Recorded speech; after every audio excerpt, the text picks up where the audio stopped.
आज के टाइम पे एक अच्छा टीवी मतलब बड़ी स्क्रीन ले लो, ऐसा नहीं है। जो पिक्चर क्वालिटी का गेम है ना, वो एलईडी से बहुत आगे बढ़ चुका है भाई। आज के टाइम पे अपने को quantum dot Q LED panel देखने मिलते हैं, मिनी एलईडी बैकलाइटिंग वाले पैनल देखने मिलते हैं, जिसके अंदर अपने को लोकल डिमिंग और बेटर कॉन्ट्रास्ट देखने मिलते हैं।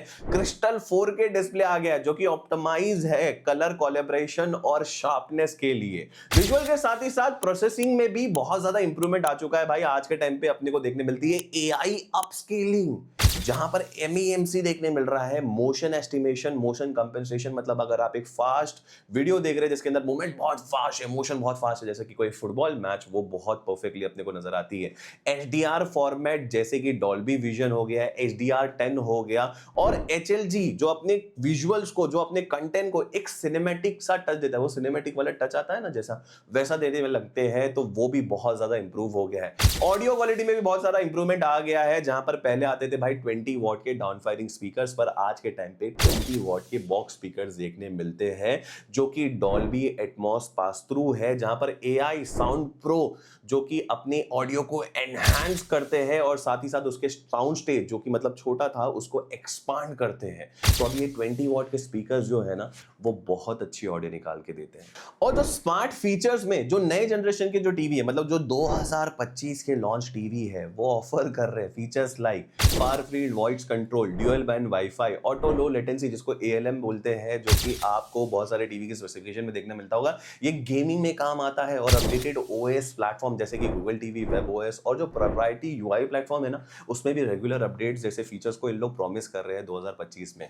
तो भाई आज की वीडियो में हम लोग करने वाले इन डेप्थ डीप ड्राइव 2025 के लॉन्च 55 इंच की टीवी के बारे में, जहां पर मैंने जो आज की वीडियो में रेंज पकड़ी है ना, वो 25,000 से लेके 45,000 रुपए तक की सारी टीवी को कवर करने वाला, जो कि मेरे को लगता है कि बेस्ट है। वैसे देखा जाए तो ये वीडियो कोई भी तरीके से स्पॉन्सर्ड नहीं है, और फ्लिपकार्ट पे सेल भी अनाउंस हुई है, द गोड सेल, जो कि 11 से 17 जुलाई तक की रहने वाली है। और आपके जो स्क्रीन के ऊपर कार्ड दिख रहे हैं, उसके ऊपर अपने को 10% का डिस्काउंट देखने मिलने वाला है। तो मतलब जहां पर प्राइस जितने भी मैं आपको बता रहा हूँ, उसमें मिनिमम 10% का और डिस्काउंट आप पकड़ के ही चलिएगा। इन शॉर्ट ये प्राइस कम ही होगा, ज्यादा नहीं होगा। ये वीडियो कोई भी तरीके से स्पॉन्सर्ड नहीं है, ये चैनल चलता है आपकी वजह से, जहां पर मैं सारे जो प्रोडक्ट है ना उसको फीचर कर देता हूं। अगर आप वहां से कुछ भी चीज खरीदते हैं तो बिना आपके प्राइस को 1 रुपए बढ़ाए इस चैनल की हेल्प हो जाती है। दोस्तों मेरा नाम है आमिर, मैं हूं mister known. Let's compare. So दोस्तों, अगर आप बजट सेगमेंट में 55 इंच की टीवी लेना चाहते हो तो 2025 में आई फैल्कन बाय TCL की U65 जो आपको अभी फिलहाल 25,000 के आसपास मिल जाएगी, बट बैंक ऑफर के साथ ये आपको उसके नीचे ही देखने मिलने वाली है। ये 4K ultra HD LED display के साथ आने वाली टीवी है, जिसके अंदर आपको 60 हर्ट्ज का नेटिव रिफ्रेश रेट और एमईएमसी देखने मिल जाएगा। अगर मैं बात करूं पैनल की, तो HVA पैनल देखने मिलता है, डॉल्बी विजन और HDR10 का आपको सपोर्ट देखने मिल जाता है, HLG का भी सपोर्ट इसके अंदर देखने मिलता है। 64 बिट की क्वाड कोर आपको इसके अंदर प्रोसेसर देखने मिलती है, जिसके अंदर आपको 2 GB रैम और 16 GB की इंटरनल स्टोरेज देखने मिल जाती है। डॉल्बी एटमॉस और DTS:X का सपोर्ट है, जहां पर इसकी अगर साउंड आउटपुट की बात करूं तो 24 वॉट का आपको साउंड आउटपुट देखने मिल जाता है। गूगल टीवी है ये, जहां पर आपको बिल्ट इन क्रोमकास्ट देखने मिल जाता है, गूगल असिस्टेंट और वॉइस रिमोट जैसे फीचर, और ड्यूअल बैंड वाईफाई भी इसके अंदर देखने मिल जाएंगे। HDMI 2.1 अपने को देखने मिलता है, VRR और ALM आपको अगर गेमिंग के लिए चाहिए, गेम बार UI भी अपने को इसके अंदर देखने मिल जाती है। अगर मैं कनेक्टिविटी की बात करूं तो 3 HDMI इंक्लूडिंग ER की मैं बात कर रहा हूं, एक USB एथनल ऑप्टिकल और 3.5 mm का अपने को जैक, मतलब कनेक्टिविटी के लिए ऐसा कोई इशू देखने नहीं मिलेगा। बट ओवरऑल मेरे को लगता है काफी बढ़िया टीवी है। बट अगेन कॉन्स भी मैं बताऊंगा। कॉन्स की अगर मैं बात करूं तो 60 हर्ट्ज का इसके अंदर नेटिव रिफ्रेश रेट देखने मिलता है, जिसकी वजह से FPS अच्छी नहीं होगी अगर आप गेमिंग कर रहे हो। बट अगर मैं बजट सेगमेंट की बात करूं 25,000 के आसपास, तो मेरे को इतना ज्यादा एक्सपेक्ट नहीं करना चाहिए। 270 निट की पीक ब्राइटनेस है, अगर कोई ब्राइट रूम में देख रहे हो तो इसमें कोई लोकल डिमिंग नहीं है, जहां पर डीपर कॉन्ट्रास्ट अपने को इतनी फील नहीं होते। बट ये बजट के हिसाब से फिर भी मेरे को ये जस्टिफाइड लगते हैं। ऑडियो आउटपुट 24 वॉट का होने के बाद भी डेफ फील नहीं होती है, जो कि मतलब थोड़ा सा मेरे को ऑड लगा, बट ओवरऑल फिर भी अच्छी ऑडियो है। वहीं अगर मैं बिल्ड क्वालिटी की बात करूं तो यहाँ पर प्लास्टिक की सी फील आती है, जो कि ये प्राइस सेगमेंट में हम लोगों को थोड़ी बेयर करनी पड़ेगी। मैंने कर दिया प्रोडक्ट को फीचर, आप चेकआउट कर सकते हैं। तो दोस्तों, अगर आप लोग का बजट है 30,000 रुपए, तो यहाँ पर 2 न्यू लॉन्च टीवी है जिनको आप चेकआउट कर सकते हैं। पहली है मोटोरोला की इनविजन X 55 इंच की, ये 2025 का एडिशन की मैं बात कर रहा हूँ। ये एक 4K QLED टीवी है जहां पर आपको LED बैकलाइट के साथ ये आती है 60 हर्ट्ज के रिफ्रेश रेट के साथ, और साथ ही साथ इसके अंदर 400 निट्स की पीक ब्राइटनेस देखने मिलती है। मतलब अगर एक ब्राइट रूम में भी यूज कर रहे हो तो काफी बढ़िया सा इसके अंदर देखने मिलता है डिस्प्ले। 178 डिग्री की व्यूइंग एंगल के साथ HDR फॉर्मेट की अगर मैं बात करूं तो डॉल्बी विजन हो गया, HDR10 हो गया और HLG, तीनों को ये सपोर्ट करती है जो कि काफी बढ़िया है। क्वाड कोर मेमोरी के साथ जहां पर 2 GB रैम और 32 GB की स्टोरेज, जो कि मेरे को ठीक लगी, ये प्राइस सेगमेंट में होनी भी चाहिए थी। ऑडियो की अगर बात करूं तो डॉल्बी एटमॉस हो गया, डॉल्बी डिजिटल प्लस हो गया, और जो साउंड आउटपुट है 48 वॉट की अपने को देखने मिलती है। गूगल टीवी OS है जहां पर अपने को इसके अंदर इनबिल्ट कॉमकास्ट देखने मिलेगा। गूगल असिस्टेंट वॉइस सपोर्ट अपने को देखने मिलता है। ड्यूअल बैंड वाईफाई और ब्लूटूथ 5.0 पे ये काम करती है। 60 हर्ट्ज का पैनल है जहां पर MEMC और गेम मोड देखने मिलता है। 120 हर्ट्ज का अपने को रिफ्रेश रेट जरूर नहीं देखने मिलता, VRR और ALM देखने मिलता है, जो कि ठीक लगा मेरे को। अगर मैं पोर्ट्स एंड कनेक्टिविटी की बात करूं तो 3 HDMI देखने मिलता है, 2 USB, एथेनल और ऑप्टिकल ऑडियो आउटपुट, और 3.5 जैक और हेडफोन जैक देखने मिलता है। मतलब यहाँ पर कनेक्टिविटी की यहाँ पर कोई भी कमी देखने नहीं मिलती।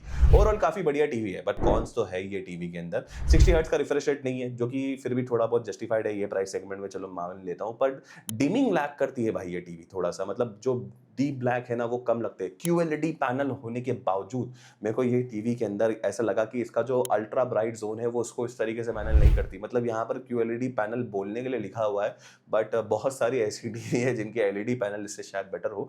बट अगर प्राइस सेगमेंट की अगर मैं बात करूँ तो काफी बढ़िया है। ऑडियो आउटपुट अच्छा है, ये एक चीज मैं बोलूंगा, बट स्टिल 48 वॉट जो इन लोगों ने लिखा है वो उस हिसाब से वो जस्टिफाइड नहीं लगता मेरे को। And again after sale service for Motorola is consent for many people, तो ये भी चीज मैं हाईलाइट कर देता हूं। मैंने कर दिया प्रोडक्ट को फीचर, आप चेकआउट कर सकते हैं।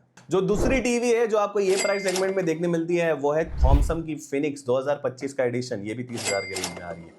QLED 4K टीवी है, डायरेक्ट LED बैकलाइट के साथ, 60 हर्ट्ज का रिफ्रेश रेट के साथ, जहां पर 450 निट्स की पीक ब्राइटनेस जाती है। Viewing angle 178 degree dynamic contrast के साथ आती है।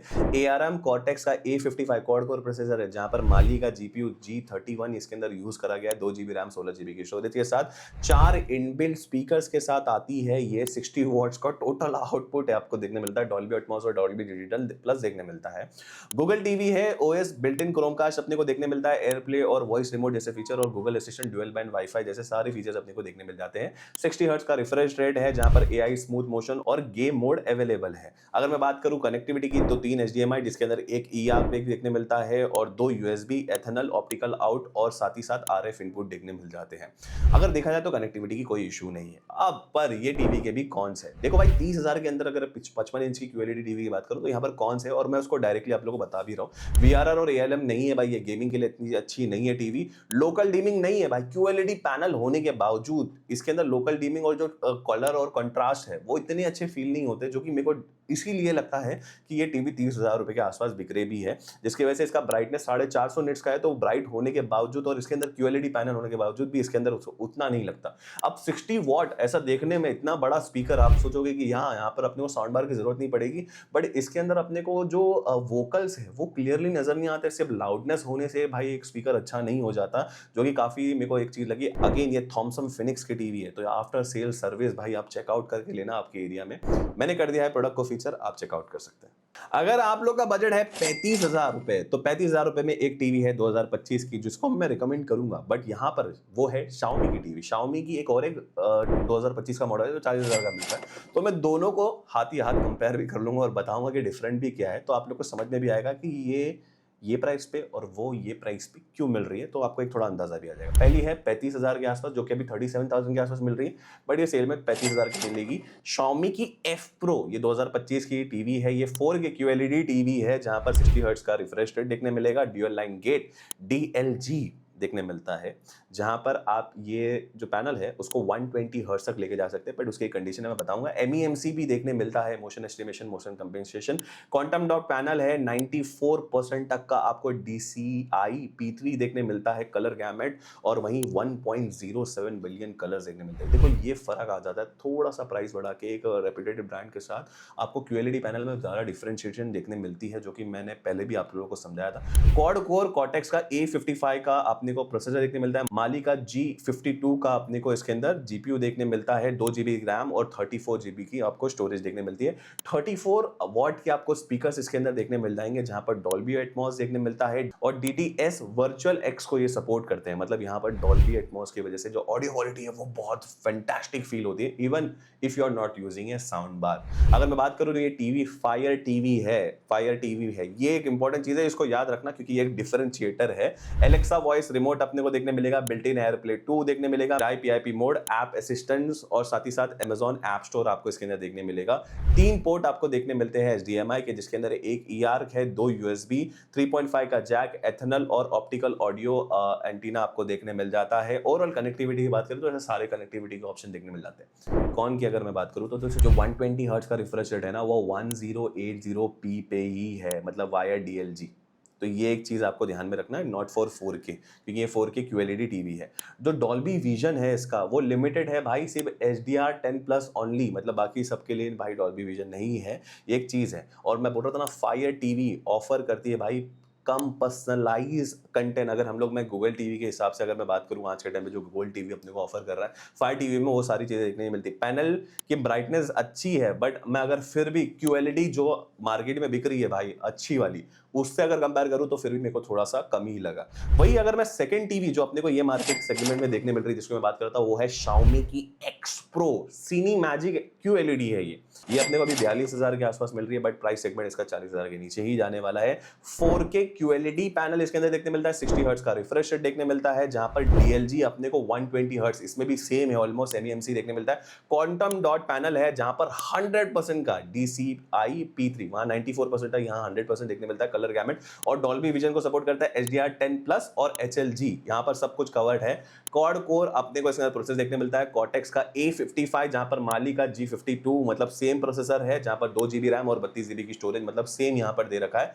यहाँ पर आपने को 34 वॉट का स्पीकर देखने मिलता है, डॉल्बी एटमॉस, मतलब स्पीकर भी ऑलमोस्ट सेम देखने मिलता है। और अगर मैं बात करूं सबसे बड़ा डिफरेंशिएटर ये टीवी के अंदर, वो है ये गूगल टीवी है। मतलब यहाँ पर आपको patch wall, built in Comcast देखने मिलेगा, एयरप्ले 2 देखने मिलेगा, फिल्म मेकर एक मोड देखने मिल जाता है, किड्स मोड और यूनिवर्सल सर्च। मतलब इन शॉर्ट गूगल टीवी है तो बहुत सारी अपने को यहाँ पर चीजें देखने मिलती है। जो पहली टीवी बताए थे एफ वाली, वो उसके अंदर अपने को फायर टीवी देखने मिलता है। अगर मैं कनेक्टिविटी बात करूं तो ऑलमोस्ट सेम कनेक्टिविटी है, यहाँ पर भी कोई चेंज नहीं है। प्राइस यहाँ पर थोड़ा अलग है, ये एक चीज है। अगर मैं कॉन्स की बात करूं तो इसके अंदर भी 60 हर्ट्ज का रिफ्रेश रेट है, जो इसका 120 हर्ट्ज का रिफ्रेश रेट है वो 1080p के लिए ही वैलिड है, वो भी वाया DLG, जो कि एक चीज है। ऑडियो आउटपुट डिसेंट है, पर अगर आप लोग को सिनेमैटिक ऑडियो चाहिए तो आपको एक साउंड बार की तरफ ही जाना पड़ेगा। और अगेन इसका जो UI है, गूगल टीवी होने के बाद भी ये प्राइस सेगमेंट में थोड़ा सा लैग करते हुए नजर आया। मेरे को ये कौन बताना था ये प्राइस सेगमेंट में, क्योंकि ये प्राइस सेगमेंट में और भी टीवी है ना, इसलिए अगर मैं उसको Xiaomi के F के साथ कंपेयर करूं तो फिर वहां मैं बोलूंगा कि this is a good TV, but ये 42,000 के रेंज में आती है, दैट्स द रीजन। बाकी ओवरऑल फिर भी ये दोनों टीवी काफी अच्छी है। अगर आप लोगों को कंफ्यूजन है कि कौन से टीवी की तरफ, कौन से टीवी की तरफ जाना चाहिए, अगर आपको फायर टीवी का इंटरफेस पसंद आता है तो Xiaomi की F Pro की तरफ जाओ। और अगर आप लोग को सिनेमैजिक QLED, जहां पर Dolby vision, Google TV experience, Chromecast जैसे फीचर्स और डिस्प्ले मोड भी काफी बेटर है, तो यहां पर आप जाइए Xiaomi की X Pro की तरफ। दोनों टीवी को मैंने कर दिया है फीचर्स, आप जरूर से चेकआउट कर सकते हैं। अगर आप लोग को 40,000 में दी बेस्ट टीवी लेना है तो मेरी रिकमेंडेशन यहां पर रहने वाली है तोशिबा की, आपको 55 इंच की 4K टीवी, जो कि ऑलमोस्ट आपको 43,000 के आसपास मिलेगी फ्लिपकार्ट पे, बट बैंक ऑफर के साथ ये आपको 40,000 में मिलेगी। Why I am recommending this TV? पहली बात तो ये एक 4K QLED टीवी है, जहां पर आपको डायरेक्ट LED की बैकलाइटिंग देखने मिल जाती है, और ये टीवी के अंदर अपने को नेटिव 120 हर्ट्ज का रिफ्रेश रेट देखने मिल जाता है, हर्ट्ज का रिफ्रेश रेट देखने मिलता है, जहां पर 8 मिलीसेकंड की आपको इसके अंदर रिस्पॉन्स टाइम देखने मिलती है। गेमर लोग के लिए ये टीवी आउटस्टैंडिंग है। अगर मैं गेमिंग फीचर्स की बात करूं तो 120 हर्ट्ज के रिफ्रेश रेट के साथ आपको VRR, मतलब इसको तुम और 144 हर्ट्ज तक लेके जा सकते हो, ALNM, और इसके अंदर आपको गेम मोड प्रो जैसे फीचर्स देखने मिलते हैं। मतलब गेमर लोग के लिए टीवी हाईली रिकमेंडेड है। और अगर पैनल की बात करूं तो क्वांटम डॉट्स का पैनल है, जहां पर 350 नीट्स तक की पीक ब्राइटनेस इसकी चले जाती है, 170 डिग्री का व्यूइंग एंगल अपने को देखने मिल जाता है, जहां पर ये सपोर्ट करता है डॉल्बी विजन, जहां पर HDR10+ और HLG सिनेमैटिक वीडियोस आप इसके अंदर देख पाएंगे। अगर मैं प्रोसेसिंग मेमोरी की बात करूं तो इसके अंदर आपको रेक्सा का इंजन देखने मिलता है, जो कि एक ZR AI पावर्ड इंजन देखने मिलता है और स्टोरेज की अगर मैं बात करूँ तो 16 GB की अपने को स्टोरेज देखने मिल जाती है। ऑडियो की बात करूँ तो 24 वॉट का आपको ऑडियो आउटपुट देखने मिलता है। डॉल्बी एटमॉस है, 3 स्पीकर के थ्रू ये ऑडियो आता है और इसके अंदर विडा का ओएस है जो कि तोशिबा के अंदर देखने मिलता है। हैंड फ्री वॉइस असिस्टेंट जैसे फीचर्स, स्क्रीन मिररिंग जैसे फीचर्स और बिल्ट इन एप्स आपको इसके अंदर देखने मिल जाएंगे। अगर मैं कनेक्टिविटी की बात करूँ तो 4 HDMI जिसके अंदर एक ईआक अपने को देखने मिलता है, 2 USB एथेनल देखने मिलता है, ऑप्टिकल आउट और 3.5 mm का जैक और साथ ही साथ RF इनपुट भी इसके अंदर देखने मिल जाता है। मतलब कनेक्टिविटी के लिए सारी चीजें दे रहा है तोशिबा। मेरे लिए ये टीवी, अगर आप एक गेमर हो और ओवरऑल अगर आपको एक 40,000 के अंदर बेस्ट 55 इंच का टीवी चाहिए तो आप इसकी तरफ जा सकते हैं। वैसे कौन भी मैं थोड़े आपको बता दूं, पहली चीज 350 निट्स का पीक ब्राइटनेस है जो कि थोड़ा अगर आप एक ब्राइट रूम में लगा रहे हो ना तो थोड़ा सा अपने को यहाँ पर आपको थोड़ा सा उसको कवर करना पड़ेगा ये टीवी को। लोकल डिमिंग नहीं है जिसकी वजह से कॉन्ट्रास्ट और जो प्योर ब्लैक है वो इतने फैंटास्टिक नजर नहीं आते। और अगेन इसके अंदर VIDAA विडा जिसको मैं बोल रहा हूँ ओएस है जो कि अगर मैं गूगल टीवी के ओएस से कंपेयर करूँ तो डेफिनेटली गूगल टीवी का ओएस थोड़ा ज्यादा स्मूथ है और उसमें सारे फीचर्स मिलते हैं। ओवरऑल मेरे को काफी बढ़िया ये टीवी लगा। मैंने कर दिया है प्रोडक्ट को फीचर, आप जरूर से चेकआउट कर सकते हैं। सो अगर आप लोग का बजट है 45,000 रुपए तो यहाँ पर इन टोटल मैं 4 टीवीज के ऊपर बात करने वाला हूँ। तो 45,000 रुपए के आसपास या 50,000 के आसपास मिल रही है जो कि अभी ये सेल आ रही है दी गोट से, उसके अंदर आपने को थोड़ी और कमी हो जाएगी। इनफैक्ट 40,000 या 45,000 के आसपास मिलने वाली है जिसमें से 2 टीवी वो वाली टीवी है जो लोगों को ब्रांड वैल्यू और ओएस अपडेट्स पे ज़्यादा बिलीव है और जो डिस्प्ले के हिसाब से टीवी ले रहे हैं, जिनको बेस्ट डिस्प्ले चाहिए, डिस्प्ले उनकी प्रायोरिटी है। बट वहाँ पर वो 2 टीवी के अंदर गेमर लोगों के लिए टोटली ना है। और यहाँ पर डेफिनेटली पहला जो नाम आने वाला है वो सैमसंग की यहाँ पर क्रिस्टल 4K विस्टा जो कि अपने को ऑलमोस्ट 46,000 के आसपास मिल रही है। एक चीज़ और, सैमसंग ने यहाँ पर क्रिस्टल इन्फिनिटी भी लाई है जो कि 1,000 महंगी है। अगर मैं दोनों टीवी की बात करूं डिफरेंस कुछ भी नहीं है, बस 1,000 वो महंगी है इन्फिनिटी, अपने को यहाँ पर विस्टा सस्ती मिल रही है 1,000, बाकी कोई भी चेंज नहीं है। तो मैं यहाँ पर विस्टा की बात करने वाला हूँ। ये मेन चीज़ है कि ये टीवी को मैं डिस्प्ले के रिकमेंड इसीलिए कर रहा हूँ क्योंकि इसके अंदर 50 हर्ट्ज रिफ्रेश रेट आता है जो कि गेमर लोग के लिए स्ट्रिक्टली नो है भाई। मैं नहीं गेमिंग करने के लिए ये टीवी नहीं जानी है अपने को। डिस्प्ले इसका आउटस्टैंडिंग है, पहली चीज एलईडी डिस्प्ले है इसका, QLED भी नहीं है। बट एक चीज बोलूंगा कि ये बहुत सारी ऐसी टीवी जिनकी QLED डिस्प्ले है उनसे बेटर है, ये एक चीज मैं बोल सकता हूँ क्योंकि इसके अंदर अपने को अल्ट्रा HD पैनल देखने मिलता है जो कि प्योर कलर और 4K अपस्केलिंग के साथ आता है। सैमसंग की टीवी, अगर आप लोगों ने सैमसंग के फोन यूज भी किए होंगे तो हमने देखा होगा सैमसंग के डिस्प्ले आर वेरी गुड, जहां पर इसके अंदर अपने को देखने मिलता है HDR10+ का सपोर्ट, 20 वॉट के स्पीकर्स है भाई। ये थोड़ा सा ना हर्ट करता है सैमसंग और LG जैसे ब्रांड के लिए मेरे को, जहां पर आपको ऑब्जेक्ट ट्रैकिंग साउंड देखने मिलता है, Q सिम्फनी और एडाप्टिव साउंड अपने को देखने मिलता है। एक चीज वैसे मेरे पास सैमसंग की 4K इन्फिनिटी है 43 वाली इंच जिसके ऊपर वीडियो बहुत जल्दी आने वाली। यहाँ पर मैंने एक चीज नोटिस किया ना, इसका बेस काफी हाई है, बाकी वोकल्स अपने को नहीं मिलते, इसके लिए अपने को एक साउंड बार लेना ही पड़ेगा, ये एक चीज है। टाइजन OS पे काम करती है, बिक्सबी और एलेक्सा का अपने को सपोर्ट देखने मिलता है, स्मार्ट थिंग ऐप के साथ भी इसको कंट्रोल कर सकते हो और नॉक सिक्योरिटी अपने को देखने मिलती है। कनेक्टिविटी में कोई भी कमी नहीं है। अगर मेरे को कॉन्स की बात करनी पड़ी तो अगेन 50 हर्ट्ज का रिफ्रेश रेट है जहां पर आप गेमर के लिए नहीं है, LED पैनल है ये रेंज में। एंड अगेन अगर मैं बात करूं HDR10 का परफॉर्मेंस काफी एवरेज है, इसके अंदर HDR10+ भी नहीं मिलता, ना ही डॉल्बी विजन मिलता है ये प्राइस सेगमेंट में, विच रियली हर्ट्स। बट अगर मैं डिस्प्ले क्वालिटी वाइज बात करूं तो काफी रिकमेंडेबल है, मैंने प्रोडक्ट को कर दिया है फीचर, आप चेकआउट कर सकते हैं। और जो सेकंड टीवी है वो है भाई LG की यहाँ पर 4K 55 इंच की टीवी जो कि आपको शायद 45,000 के आसपास मिल रही है। ये अपने को अगेन गोट सेल में अपने को 40,000 या 42,000 के आसपास आने के चांसेस है। ये भी सेम सैमसंग जैसी टीवी है बट मेरे को सैमसंग से थोड़ी बेटर लगी यहाँ पर अगर मैं बात करूँ, क्योंकि इसके अंदर भी 4K LED पैनल ही देखने मिलता है बट इसके अंदर 60 हर्ट्ज का रिफ्रेश रेट देखने मिलता है और जो रिस्पॉन्स टाइम है वो 6.5 मिलीसेकंड का इसके अंदर रिस्पॉन्स टाइम देखने मिलता है। सेम स्पीकर भी इसके अंदर अपने को 20 वॉट के स्पीकर देखने मिलते हैं, पर इसके अंदर अपने को डॉल्बी एटमॉस और इसके अंदर AI साउंड प्रो है जो कि इस वजह से इसकी ऑडियो क्वालिटी थोड़ी ज्यादा बेटर लगती है। अगर मैं सैमसंग की बात करूं, सबसे खराब चीज जो टीवी के अंदर मेरे को लगी वो है भाई कि 2 GB की रैम तो है बट 8 GB की स्टोरेज है, विच रियली हर्ट्स। अगर मैं ये प्राइस सेगमेंट में बात करूं, LG वाले भाई पूरी तरीके से यहाँ पर 16 GB तो मिनिमम देना चाहिए थे। ये कौन भी है ये टीवी का अगर मैं बात करूं, WebOS पे ये टीवी काम करती है जहां पर मैजिक रिमोट अपने को सपोर्टेड देखने मिलता है, बट बॉक्स के अंदर मतलब अगर टीवी खरीदोगे तो बॉक्स के अंदर देखने नहीं मिलता। ये एक चीज़ है। वॉइस कंट्रोल और एयरप्ले 2 पे वॉइस कंट्रोल और एयरप्ले 2 जैसे अपने को सपोर्ट देखने मिलते हैं। एप्पल होम किट अपने को देखने मिलती है, मिराकास्ट और साथ ही साथ बिल्ट इन वाईफाई और ब्लूटूथ जैसे फीचर देखने मिलते हैं। कनेक्टिविटी में भी सेम सैमसंग जैसे सारी कनेक्टिविटी और मतलब सारे कनेक्शन ऑप्शन अपने को देखने मिल जाते हैं। अगेन अगर मेरे को इसको कॉन्स की बात करनी पड़ी तो वही होगा भाई, 60 हर्ट्ज का रिफ्रेश रेट है, बट डिस्प्ले इसका टॉप नॉच है। अगर मैं बात करूं परफॉर्मेंस वाइज तो इसके अंदर A7 का Gen 8 AI प्रोसेसर है जो 4K अपस्केलिंग के साथ आता है, जहां पर HDR10 और HLG भी सपोर्ट करती है, जिस वजह से LG की ये टीवी का डिस्प्ले आउटस्टैंडिंग है। बट यहां पर आपको एक साउंड बार की भी जरूरत पड़ने वाली है क्योंकि 20 वॉट का स्पीकर है। अगेन कितना भी उसको तुम AI से ऑप्टिमाइज कर लो या फिर ऑडियो अपस्केलिंग कर लो, अगर आपका बड़ा रूम है तो आपको एक साउंड बार की तरफ जाना ही पड़ेगा। मैंने कर दिया है प्रोडक्ट को फीचर, डिस्प्ले के लिए 100% रिकमेंडेड है, OS अपग्रेड के लिए भी जरूर से चेकआउट कर सकते हैं। सो दोस्तों अगर आप लोग की गेमिंग और आप एक ओवरऑल बेस्ट 55 इंच की टीवी ढूंढ रहे हो ना, तो मेरी रिकमेंडेशन यहाँ पर रहने वाली है TCL की T89C जो कि 2025 की लॉन्च है। ये 4K 55 इंच की QLED टीवी है जहां पर 120 हर्ट्ज का रिफ्रेश रेट, ये 47,000 की मिल रही है। गोल्ड सेल में ये आपको 45,000 के नीचे ही देखने मिलने वाली है। HVA पैनल देखने मिलता है, 93% की DCPI अपने को P3 कलर गैमेट इसके अंदर देखने मिलता है, डॉल्बी विजन को सपोर्ट करता है और HDR10+ को ये सपोर्ट करता है। AIPQ का इसके अंदर इंजन देखने मिलता है, 3 GB की रैम और 32 GB की स्टोरेज देखने मिलती है। 45,000 की रेंज में मेरे को लगता है कि this is one of the best TV.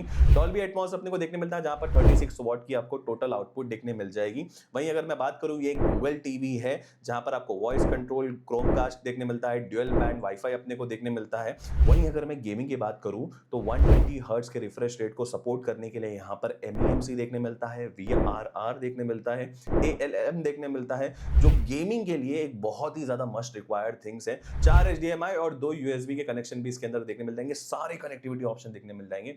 मेरे हिसाब से ओवरऑल बेस्ट टीवी और बेस्ट गेमिंग टीवी बोलना इसको गलत नहीं रहेगा अगर मैं ये प्राइस सेगमेंट की बात करूं। डेफिनेटली कॉन्स भी है, थोड़ी बिल्ड क्वालिटी प्लास्टिक की सी लग सकती है इसकी, बाकी ओवरऑल मेरे को लगता है काफी बढ़िया टीवी है। प्रोडक्ट को मैंने कर दिया है फीचर। सेकंड, यहां पर अगर आप लोग का डिस्प्ले और ऑडियो क्वालिटी दी प्रायोरिटी है तो यहां पर मैं आपको रिकमेंड करने वाला हूं, वापस से यहां पर मैं रिकमेंड करने वाला हूं TCL की 55 की Q6CS जो कि एक 55 इंच की मिनी LED टीवी है जो 2025 में लॉन्च हुआ है। भाई TCL ने यहां पर बहुत ही फैंटास्टिक टीवी लॉन्च करी है एंड डेफिनेटली बहुत अच्छी स्पेसिफिकेशन के साथ। ये 4K QLED टीवी है, बट ये टीवी अभी लॉन्च हुई है, ये 49,000 की रेंज में अपने को देखने मिल रही है, बट फ्लिपकार्ट की गोल्ड सेल में यह आपको 45,000 के आसपास आने के बहुत हाई चांसेस है। मेरे हिसाब से अगर मैं बात करूं, QLED पैनल के साथ अपने को मिनी LED बैकलाइटिंग मिलती है जिसमें अपने को 312 लोकल डीमिंग जोन देखने मिलते हैं, जिससे काफी फैंटास्टिक कॉन्ट्रास्ट देखने मिलते हैं और डी ब्लैक्स अपने को देखने मिलेंगे। QLED पैनल है जहां पर हाई कॉन्ट्रास्ट है, डॉल्बी विजन, HDR10+ और HLG को भी ये सपोर्ट करता है। वहीं AIP का प्रो इंजन अपने को देखने मिलता है, 2 GB रैम और 16 GB की स्टोरेज। अगेन मैं गेमिंग के लिए इसको रिकमेंड नहीं कर रहा हूं। वहीं आपको इसके अंदर ओपियो का 2.1 चैनल सिस्टम देखने मिलता है, जैसे मैंने बोला कि ऑडियो में भी बहुत फैंटास्टिक है। ये 40 वॉट का आउटपुट है जहां पर डॉल्बी एटमॉस का अपने को सपोर्ट देखने मिलता है। गूगल टीवी है, वॉइस कमांड, क्रोमकास्ट, सारे कनेक्टिविटी ऑप्शन जो अपने को TCL की टीवी में मैंने बताए थे आप लोगों को। 3 HDMI देखने मिलता है जिसमें HDMI में एक 2.1 का आउटपुट भी देखने मिलता है और इसमें ब्लूटूथ 5.4 भी देखने मिलता है जो कि काफी बढ़िया है। 2 USB भी देखने मिलती है। मेरे हिसाब से बहुत ही फैंटास्टिक टीवी है अगर आप डिस्प्ले को प्रायोरिटाइज कर रहे हो। अगेन कॉन्स में 60 हर्ट्ज का रिफ्रेश रेट तो है ही इसका, रैम और स्टोरेज के हिसाब से थोड़ा सा ज्यादा हो सकता था रैम, और मेरे को लगता है कि कंपैरेटिवली थोड़ी सी एक्सपेंसिव है, पर ये वक्त के साथ और कम होते जाएगी, ये मेरा मानना है क्योंकि अभी लॉन्च हुई है। इसको भी मैंने कर दिया है फीचर, आप जरूर से चेकआउट कर सकते हैं। सो दोस्तों मैंने अपनी सारी बेस्ट 55 इंच की टीवी आपको रिकमेंड करी, चाहे वो 25,000 रुपए हो या 30,000 रुपए या 35,000 या 40 या 45,000। मैंने यहाँ पर सारे 2025 के न्यू लॉन्च टीवी के ऊपर बात करा कॉन्स के साथ। अगर आप लोगों को कोई भी डाउट है या क्वेश्चन है तो आप लोग मुझे कमेंट सेक्शन में पूछ सकते हो। अगर आप इसमें से कोई भी एक टीवी यूज कर रहे हैं तो आप अपना एक्सपीरियंस भी शेयर कर सकते हैं। सो दोस्तों फ्लिपकार्ट पे गोल्ड सेल 11 से 17 जुलाई को लाइव होने वाली है, तो मेक श्योर करना अगर आप लोग कोई भी चीज ले रहे हैं तो ये डेट्स को प्रायोरिटाइज करो। मैंने सारे प्रोडक्ट को कर दिया है फीचर। जल्दी मिलेंगे एक नई वीडियो के साथ, तब तक के लिए मैं आपको 2 वीडियो और रिकमेंड कर रहा हूं, उनको भी जाके चेकआउट कर सकते हैं। बाय।